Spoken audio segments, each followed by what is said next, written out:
Cette semaine, nous allons entrer dans le Triduum pascal, vivre la mort puis la résurrection du Christ. Est-ce que cette mort et cette résurrection changent quelque chose pour les âmes du purgatoire? Alors effectivement, selon certaines traditions spirituelles, les mystères que nous fêtons au cours de l'année, les mystères liturgiques, certains atteignent plus particulièrement ou touchent plus particulièrement nos défunts.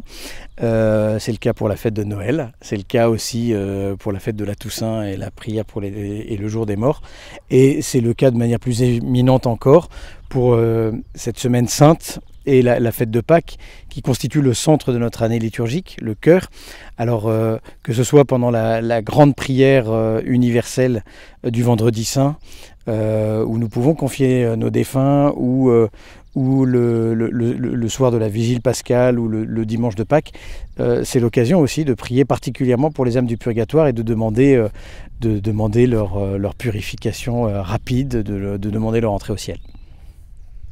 Pourquoi, à votre avis, parlons-nous si peu des âmes du purgatoire?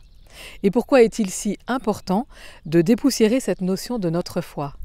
Alors, on en parle sans doute peu, en tout cas en France, parce que ailleurs, que ce soit en Irlande, aux États-Unis, en Amérique du Sud ou en Afrique, la question des âmes du purgatoire ne se pose pas. On en parle peu en France parce qu'elle a été abîmée sans doute par le romantisme du 19e. On en a fait quelque chose de sombre, on s'est peut-être trop arrêté sur les douleurs et les souffrances liées au purgatoire, sur la dimension d'expiation qui existe, mais qui n'est pas première dans le purgatoire.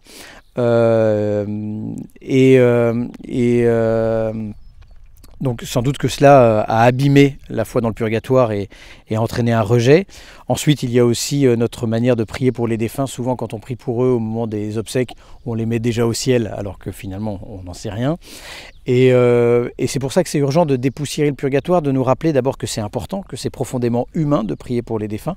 C'est présent dans toutes les cultures, que dans la foi chrétienne, que la révélation va assumer ce qui est profondément humain, va l'intégrer, va aussi le purifier de ce qui est trop magique pour l'accomplir dans la communion des saints et nous rappeler que c'est ce que nous faisons à chaque messe. C'est important de prier pour les défunts. Notre prière compte et c'est beau parce que c'est l'occasion de nous rappeler que nous pouvons encore faire quelque chose pour nos défunts, que cette relation avec eux n'est pas derrière nous, elle n'est pas finie, mais qu'au contraire, par notre prière, nous pouvons encore leur demander pardon, les remercier et les accompagner dans une étape de leur purification. Vous êtes le recteur du sanctuaire Notre-Dame de Montlégion. D'où vient que ce sanctuaire ait été confié aux âmes du purgatoire? Alors c'est l'histoire du prêtre de l'abbé Buguet qui a fondé cette œuvre. Il a été particulièrement marqué à la fin du 19e par le décès de son frère et de ses nièces et il a voulu faire prier pour les défunts. Et cette œuvre a eu un retentissement certain à la fin du 19e et puis ensuite cette œuvre s'est diffusée un peu partout dans le monde, notamment en Afrique, en Amérique du Sud, voilà, dans ces pays où on a encore le sens de la prière pour les morts.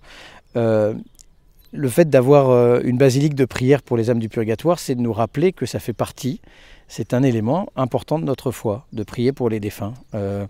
Voilà, et ça permet aussi à ceux qui sont parfois loin des cimetières de leurs proches, eh bien de venir prier ici pour leurs défunts. Voilà, je trouve que l'idée est assez géniale. En quoi méditer sur le purgatoire peut-il nous aider ici-bas?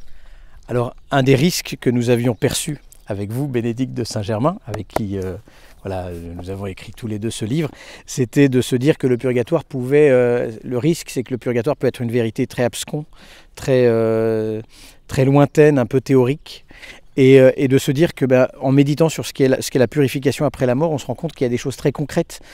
Par exemple, avant de mourir, est-ce que j'aurais pardonné à tout le monde ? Le pardon, c'est très concret. Si j'ai pas pardonné à tout le monde, si j'ai pas pardonné du fond du cœur ici-bas, eh bien, Jésus nous le dit dans la parabole du débiteur impitoyable qui a refusé de remettre la dette à son compagnon alors que son maître lui avait remis la dette, eh bien, qui se retrouve à purger une peine.